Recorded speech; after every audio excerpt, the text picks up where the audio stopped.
თავი მე-14. იმ დროს ესმა ტეტრარქს ჰეროდეს იესოს ამბავი. უთხრა თავის მსახურებს: ეს იოანე ნათლისმცემელია. მკვდრეთით აღდგა და ამიტომ ძალდი მოქმედებენ მასში. ვინაიდან ჰეროდემ შეიპყრო იოანე, შებორკა და საპყრობილეში ჩასვა თავისი ძმის ფილიპეს ცოლის ჰეროდიას გამო.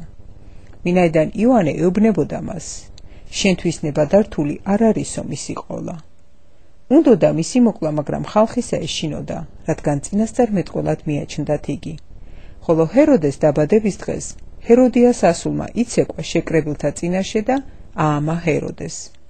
ამიტომ ფიცით შეპირდა მას მიეცა, რაც არ უნდა ეთხოვა. ხოლო მან თავისი დედისგან დარიგებულმა უთხრა: მომეცი აქ ლანგრით იოანე ნათლისმცემლის თავი. შეწუხდა მეფე, მაგრამ ფიცისა და თანამეინახეთა რიდით ბრძანა მიცემა. წარგზავნა და იოანესათვის თავი მოაკვეთინა საპყრობილეში.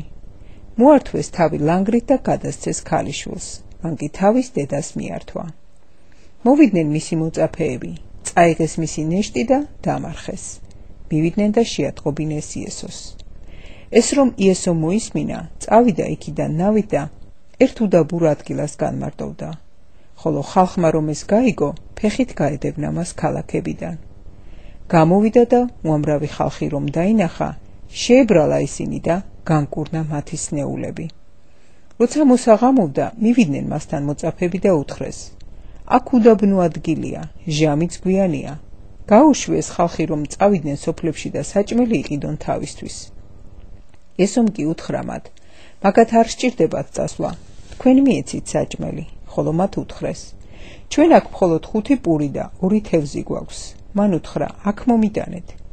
უბრძანა ხალხს ბალახზე დამსხდარიყვნენ. აიღო 5 პური და 2 თევზი. ზეცას ახედა, აკურთხა, დაამტრია და მისცა პურები მოწაფეებს. მოწაფეებმა კი ხალხს დაურიგეს. ყველამ ჭამა და გააძღა, ხოლო დარჩენილი ნატეხებისგან აკრიფეს 12 სავსე გოდორი.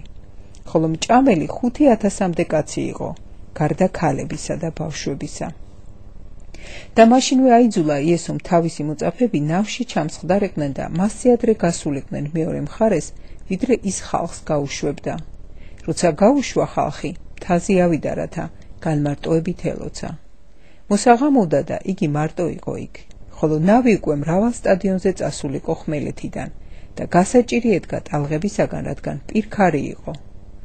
ღამის მეოთხე გუშაგობისას მივიდა მათთან იესო პირდაპირ ზღვაზე სვლით. მოწაფეებმა ზღვაზე მავალი რომ დაინახეს, შეძრწუნდნენ და თქვეს: ეს მოჩვენებაო და შიშისაგან შეჰყვირეს. მაგრამ იესომ ისვე გამოელაპარაკა მათ და უთხრა: გამხნევდით, მე ვარ, ნუ გეშინიათ. პეტრემ უთხრა მას პასუხად: უფალო, თუ ეს შენ ახარ, მიბრძანე მოვიდე შენთან წყალდაწყალ. მან კი უთხრა: მოდი. პეტრე გადმოვიდა ნავიდან და წყალდაწყალ მიაბიჯებდა, რათა იესოსთან მისულიყო. მაგრამ პირქარი რომ დაინახა, შეეშინდა, ჩაძირვა იწყო და იღვირა. უფალო, მიხსენი მე. იესომ იმ წამსვე გაუწოდა ხელი, ამოიყვანა და უთხრა: რატომ დაეჭვდი მცირედ მორწმუნე? როცა ისინი ნავში ავიდნენ, ქარი ჩადგა, ხოლო ნავში მყოფებმა თაყვანისცეს მას და უთხრეს: ჭეშმარიტად ღვთისძე ხარ შენ. გაღმა გავიდნენ და მივიდნენ გენესარეთის ქვეყანაში.